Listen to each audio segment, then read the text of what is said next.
ಜಮ್ಮು ಕಾಶ್ಮೀರದ ಪೆಹಲ್ಗಾಮ್ನಲ್ಲಿ ನಡೆದ ಪ್ರವಾಸಿಗರ ಮೇಲೆ ಉಗ್ರರು ನಡೆಸಿದ ದಾಳಿಯನ್ನು ಖಂಡಿಸಿ ಮೈಸೂರಿನಲ್ಲಿ ವಕೀಲರಿಂದ ಪ್ರತಿಭಟನೆ ನಡೆದಿದೆ. ಮೈಸೂರು ವಕೀಲರ ಸಂಘದಿಂದ ಕರೆ ನೀಡಲಾಗಿದ್ದ ಪ್ರತಿಭಟನೆ ನ್ಯಾಯಾಲಯದ ಇಂದಿನ ಕಾರ್ಯಕಲಾಪಗಳಿಂದ ದೂರ ಉಳಿದು ಪ್ರತಿಭಟನೆಯನ್ನ ನಡೆಸಿದ್ದಾರೆ ವಕೀಲರು. ಇನ್ನು ಮೈಸೂರಿನ ನ್ಯಾಯಾಲಯದ ಸನಿಹದಲ್ಲಿರುವ ಮಹಾತ್ಮ ಗಾಂಧಿ ಪ್ರತಿಮೆ ಬಳಿ ನಡೆದ ಪ್ರತಿಭಟನೆಯಲ್ಲಿ ವಕೀಲರ ಸಂಘದ ಪದಾಧಿಕಾರಿಗಳು ನೂರಾರು ವಕೀಲರು ಭಾಗಿಯಾಗಿ ನೆರೆಯ ಪಾಕಿಸ್ತಾನ ಮತ್ತು ಉಗ್ರರ ವಿರುದ್ಧ ಘೋಷಣೆಗಳನ್ನು ಕೂಗಿ ಆಕ್ರೋಶವನ್ನು ವ್ಯಕ್ತಪಡಿಸಿದ್ದಾರೆ. ಉಗ್ರರನ್ನು ಪೋಷಿಸುತ್ತಿರುವ ಪಾಕಿಸ್ತಾನದ ವಿರುದ್ಧ ಭಾರತ ಯುದ್ಧ ಸಾರುವಂತೆ ಆಗ್ರಹಿಸಿದ್ದಾರೆ ವಕೀಲರು. ನಮ್ಮ ಮೈಸೂರು ವಕೀಲರ ಸಂಘದಲ್ಲಿ ಈ ದಿನ ಸರ್ವ ಸದಸ್ಯರ ಸಭೆಯನ್ನು ಕರೆಯಲಾಗಿತ್ತು.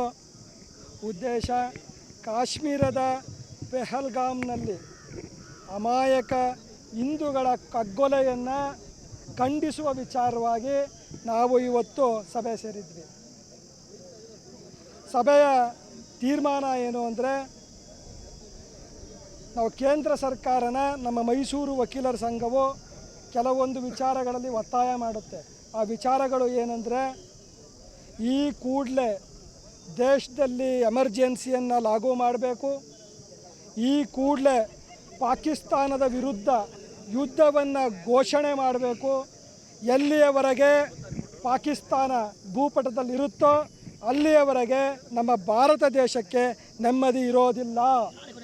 ಪಾಕಿಸ್ತಾನವನ್ನು ವಿಶ್ವ ಭೂಪಟದಿಂದ ಅಳಿಸಾಕಬೇಕು ಅಂತ ನಾವು ಕೇಂದ್ರ ಸರ್ಕಾರವನ್ನು ಒತ್ತಾಯ ಮಾಡ್ತೇವೆ. ಈ ಕೂಡಲೇ ಯುದ್ಧವನ್ನು ಘೋಷಣೆ ಮಾಡಲಿ ಅಂತ ಒತ್ತಾಯ ಮಾಡ್ತೇವೆ.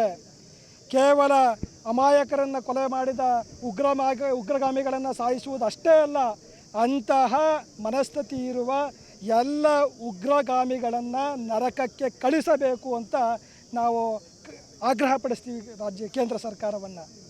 ಇಲ್ಲೇ ಆ ಉಗ್ರಗಾಮಿಗಳು ಎಚ್ಚೆತ್ತುಕೊಳ್ಳೋದಕ್ಕೆ ಕೇವಲ ಪಾಕಿಸ್ತಾನ ಅಷ್ಟೇ ಕಾರಣ ಅಲ್ಲ, ನಮ್ಮಲ್ಲೇ ಇರುವಂತಹ ಕೆಲವು ದೇಶದ್ರೋಹಿಗಳು ರಾಜಕೀಯ ಉದ್ದೇಶಕ್ಕಾಗಿ ಸೂಡೋ ಸೆಕ್ಯುಲರಿಸಮ್ ಪದವನ್ನು ಬಳಸ್ಕೊಂಡು ಅವರಿಗೆ ಕುಮ್ಮಕ್ಕು ಕೊಡ್ತಾ ಇದ್ದಾರೆ. ಅಂಥ ಸೂಡೋ ಸೆಕ್ಯುಲರಿಸಮ್ಗಳನ್ನ ದೇಶದ್ರೋಹಿಗಳು ಅಂತ ಘೋಷಣೆ ಮಾಡಿ ಮೊದಲು ಅವರನ್ನು ಅರೆಸ್ಟ್ ಮಾಡಬೇಕು ಅಂತ ಮೈಸೂರು ವಕೀಲರ ಸಂಘ ಆಗ್ರಹಿಸುತ್ತೆ. ಆ ಉಗ್ರಗಾಮಿಗಳ ಹೇಯ ಕೃತ್ಯವನ್ನು ಖಂಡಿತವಾಗಿ ಖಂಡಿಸಿ ಈ ದಿನ ನಾವು ಸಭೆ ಸೇರಿ ನ್ಯಾಯಾಲಯದ ಕಲಾಪಗಳಿಂದ ಸ್ವತಂತ್ರವಾಗಿ ಹೊರಗುಳಿದು ಕೇಂದ್ರ ಸರ್ಕಾರಕ್ಕೆ ನಾವು ಬೆಂಬಲವನ್ನು ಸೂಚಿಸ್ತಾ ಹೋರಾಟಕ್ಕೆ ಇಳಿದಿದ್ದೀವಿ. ಕೇಂದ್ರ ಸರ್ಕಾರವು ಈ ಕೂಡಲೇ ಪಾಕ್ ಆಕ್ರಮಿತ ಕಾಶ್ಮೀರದಲ್ಲಿರುವ ಎಲ್ಲ ಉಗ್ರಗಾಮಿಗಳನ್ನು ಸೆದೆಬಡಿದು ಅವ್ರನ್ನ ಭಾರತದಿಂದ ತೊಲಗಿಸಿ ಪಾಕಿಸ್ತಾನದ ಮೇಲೆ ಯುದ್ಧ ಸಾರಿ ಉಗ್ರಗಾಮಿಗಳ ಸರ್ವನಾಶಕ್ಕೆ ನಾಂದಿ ಹಾಡಬೇಕು. ಇದರಲ್ಲಿ ಯಾವುದೇ ರಾಜಕೀಯ ಬೆರೆಸ್ತನೆ ಎಲ್ಲ ಭಾರತ ದೇಶದ ಎಲ್ಲ ಪ್ರಜೆಗಳು ಸರ್ಕಾರ ಯಾವುದೇ ಕ್ರಮ ತಗೊಂಡ್ರು ಅವ್ರಿಗೆ ಬೆಂಬಲವಾಗಿ ನಿಂತ್ಕೋಬೇಕು. ಈಗ ನಿನ್ನೆ ಮಾಡಿರೋ ಈ ರಾಜತಾಂತ್ರಿಕ ಸಭೆಗಳೆಲ್ಲ ಅವ್ರ ಮೇಲೆ ಮಾಡಬೇಕಾಗಿರೋದು ಏರ್ ಸ್ಟ್ರೈಕ್, ಜೊತೆಗೆ ಸೇನೆಯನ್ನು ನುಗ್ಗಿಸಿ ಹೊಡಿಬೇಕು, ಉಗ್ರಗಾಮಿಗಳನ್ನ ಕೊಂದಾಕಬೇಕು. ಅವ್ರು ಮಾಡಿರೋ ಹೇಯ ಕೃತ್ಯವನ್ನು ಮೈಸೂರು ವಕೀಲರ ಸಂಘ ಖಂಡಿತವಾಗಿ ಖಂಡಿಸಿ ಈ ದಿನ ನಾವು ನ್ಯಾಯಾಲಯದ ಕಲಾಪದಿಂದ ಹೊರಗುಳಿದು ಉಗ್ರವಾಗಿ ಪ್ರತಿಭಟಿಸ್ತಾ ಇದ್ದೇವೆ.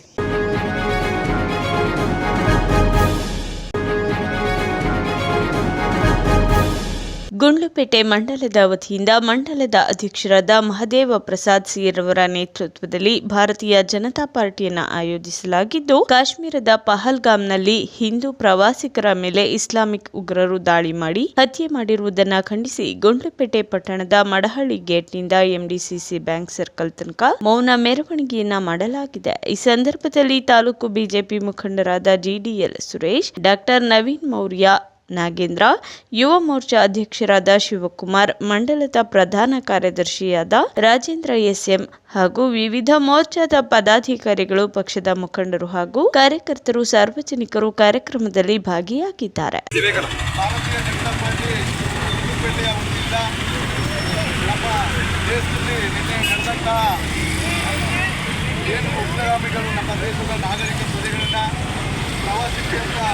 ಕಾಶ್ಮೀರದ ಪಹಲ್ಗಾಮ್ನ ಒಂದು ಪ್ರವಾಸಿ ತಾಣಕ್ಕೆ ಹೋಗಿದ್ದು, ಆ ಪ್ರವಾಸಿ ತಾಣದಲ್ಲಿ ಒಂದು ಉಗ್ರಗಾಮಿ ಸಂಘಟನೆಯವರು ಒಂದು 4-5 ಜನ ಉಗ್ರಗಾಮಿಗಳು ಬಂದು ವಿದೇಶಿ ಪ್ರಜೆಗಳು ಮತ್ತು ನಮ್ಮ ಕರ್ನಾಟಕ ಸೇರಿದಂತೆ ಭಾರತದ ಒಂದು 30-35 ಜನ ಸರಿಸುಮಾರು ನಮ್ಮ ನಾಗರಿಕರನ್ನ, ನಮ್ಮ ಭಾರತೀಯ ಪ್ರಜೆಗಳನ್ನ ಒಂದು ಕರುಣೆ ಇಲ್ಲದೆ, ಒಂದು ದಯೆ ಇಲ್ಲದೆ, ರಾಕ್ಷಸಿ ಪ್ರವೃತ್ತಿಯನ್ನು ಏನು ಇವತ್ತು ಉಗ್ರಗಾಮಿಯವರು ಬೆಳೆದಿದ್ದಾರೆ ಅದನ್ನು ಖಂಡಿಸಿ ನಾವು ಭಾರತೀಯ ಜನತಾ ಪಾರ್ಟಿಯ ವತಿಯಿಂದ ಒಂದು ಮೌನ ಪ್ರತಿಭಟನೆಯನ್ನು ಹಮ್ಮಿಕೊಂಡಿದ್ದೇವೆ.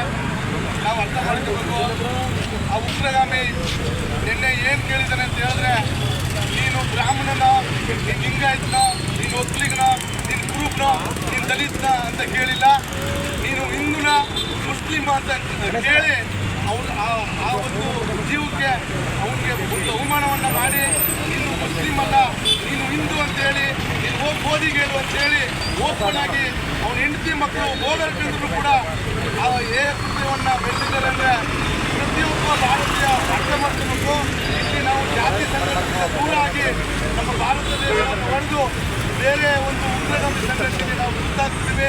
ಇದು ಪಕ್ಷಾತೀತವಾಗಿ ಖಂಡನೆ ಮಾಡಬೇಕಿತ್ತು. ಆದರೆ ಭಾರತೀಯ ಪ್ರಜೆಗಳು ಯಾವತ್ತೂ ಕೂಡ ನಮ್ಮನೆಗಾಗಲಿ ಮಾತ್ರ ಅಂತಂದರೆ ಬೇರೆಯವ್ರಿಗಾಗಲಿ ನಮ್ಮಲ್ಲ ಅಂತ ಹೇಳಿಕೊಂಡು ಒಂದು ಗೌರವವನ್ನು ಕೊಟ್ಟಿದ್ದಾರೆ. ಉತ್ಪಾದನೆಯ ಮತ್ತು ಖಂಡನೀಯ. ಇವತ್ತು ಕರ್ನಾಟಕದ ಮಂಜುನಾಥ್ ರಾವ್ ಇರ್ಬೋದು, ಭರತ್ ಭೂಷಣ್ ಇರ್ಬೋದು, ಲೆಫ್ಟಿನೆಂಟ್ ಗವರ್ನರ್ ಏನು 26 ವರ್ಷದ ಲೆಫ್ಟಿನೆಂಟ್ ಗವರ್ನರು ಕೇವಲ ಒಂದು ವಾರ ಮದುವೆಯಾಗಿ ಒಂದು ಹನಿಮೂನ್ ಮುಗಿಸ್ಕೊಳ್ಳೋಕ್ಕೆ ಹೋಗಿ ನಮ್ಮ ದೇಶದ ಇವತ್ತು ಲೆಫ್ಟಿನೆಂಟ್ ಕೂಡ ದೇಹವನ್ನು ಮಾಡಿ ಕೊಲೆ ಮಾಡಿದ್ದಾರೆ. ಇದನ್ನು ನಾವು ಖಂಡಿಸಬೇಕು.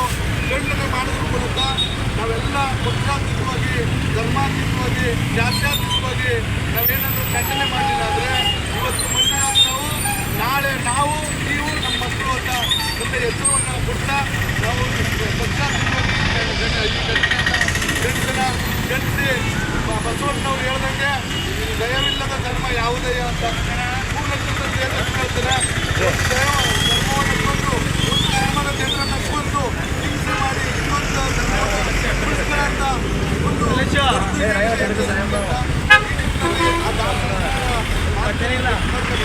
ನಾವೆಲ್ಲ ಒಗ್ಗಟ್ಟಾಗಿ ನಾವು ಜಾತಿ ಅಂತ ನಾವೆಲ್ಲ ಒಗ್ಗಟ್ಟಾಗಿ ಒಂದು ಕೂಡಿ ಪಿಸಾಚಿಗಳನ್ನ, ಈ ಭಯೋತ್ಪಾದಕರನ್ನ ಬುಡವನ್ನು ಕಿತ್ತು ನಾವೆಲ್ಲರೂ ಸೇರಿ ಹೋರಾಟ ಮಾಡೋಣ. ಈ ಒಂದು ಪ್ರತಿಭಟನೆಯಲ್ಲಿ, ಮೌನ ಪ್ರತಿಭಟನೆಯಲ್ಲಿ ಭಾಗವಹಿಸಿರುವ ನಮ್ಮೆಲ್ಲ ತಾಲೂಕು ಸಂಘಟನೆಯ ಎಲ್ಲ ಪದಾಧಿಕಾರಿಗಳು, ತಾಲೂಕು ಮುಖಂಡರುಗಳು ಮತ್ತು ಈ ನಿಟ್ಟಿನಲ್ಲಿ ನಾವು ಮೌನ ಪ್ರತಿಭಟನೆ ಹಮ್ಮಿಕೊಂಡಿದ್ದೀವಿ.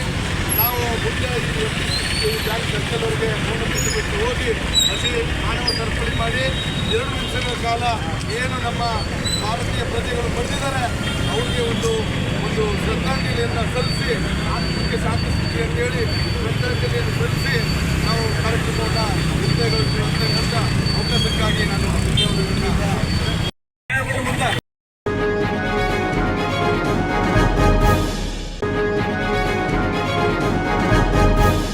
ನಂಜನಗೂಡಿನ ಸಬ್ ರಿಜಿಸ್ಟರ್ ಕಚೇರಿಗೆ ಲೋಕಾಯುಕ್ತ ದಾಳಿಯನ್ನ ನಡೆಸಿದೆ. ನಂಜನಗೂಡು ನಗರದ ಮಿನಿ ವಿಧಾನಸೌಧದಲ್ಲಿರುವ ಸಬ್ ರಿಜಿಸ್ಟರ್ ಕಚೇರಿಗೆ ಲೋಕಾಯುಕ್ತ ದಾಳಿ ನಡೆಸಿದ್ದು, ಸಬ್ ರಿಜಿಸ್ಟರ್ ಕಚೇರಿಯ ಕಡತ ವಿಲೇವಾರಿ ಕೊಠಡಿಗಳಿಗೆ ಬೀಗ ಜಡಿದಿದ್ದಾರೆ ಅಧಿಕಾರಿಗಳು. ಇನ್ನು ಸಬ್ ರಿಜಿಸ್ಟರ್ ಕಚೇರಿಯಲ್ಲಿ ಕಾರ್ಯನಿರ್ವಹಿಸುತ್ತಿದ್ದ 10ಕ್ಕೂ ಹೆಚ್ಚು ಸಿಬ್ಬಂದಿಗಳ ಮೊಬೈಲ್ಗಳನ್ನು ವಶಕ್ಕೆ ಪಡೆದಿದ್ದಾರೆ ಅಧಿಕಾರಿಗಳು. ಮೈಸೂರು ಜಿಲ್ಲಾ ಲೋಕಾಯುಕ್ತ ಡಿವೈಎಸ್ಪಿ ಕೆ ರಾಜೇಶ್ ರವರ ನೇತೃತ್ವದಲ್ಲಿ ಕಾರ್ಯಾಚರಣೆ ನಡೆದಿದ್ದು, ಲೋಕಾಯುಕ್ತ ಅಧಿಕಾರಿಗಳ ದಾಳಿಯಿಂದ ನೋಂದಣಿ ಅಧಿಕಾರಿಗಳ ಸಿಬ್ಬಂದಿಗಳು ಮತ್ತು ಅಧಿಕಾರಿಗಳು ತಬ್ಬಿಬ್ಬಾಗಿದ್ದಾರೆ. ಸಬ್ ರಿಜಿಸ್ಟರ್ ಕಚೇರಿಯ ವಿವೇಕ್ ಎಂಬುವರನ್ನ ವಿಚಾರಣೆ ಮಾಡುತ್ತಿರುವ ಲೋಕಾಯುಕ್ತ ಡಿವೈಎಸ್ಪಿ ರಾಜೇಶ್ ಮತ್ತು ಸಿಬ್ಬಂದಿಗಳು ಸಬ್ ರಿಜಿಸ್ಟರ್ ಕಚೇರಿಯಲ್ಲಿ ಸಾಕಷ್ಟು ಅಕ್ರಮ ಎಂಬ ದೂರು ಹಿನ್ನೆಲೆ ದಾಳಿಯನ್ನ ನಡೆಸಿದ್ದಾರೆ.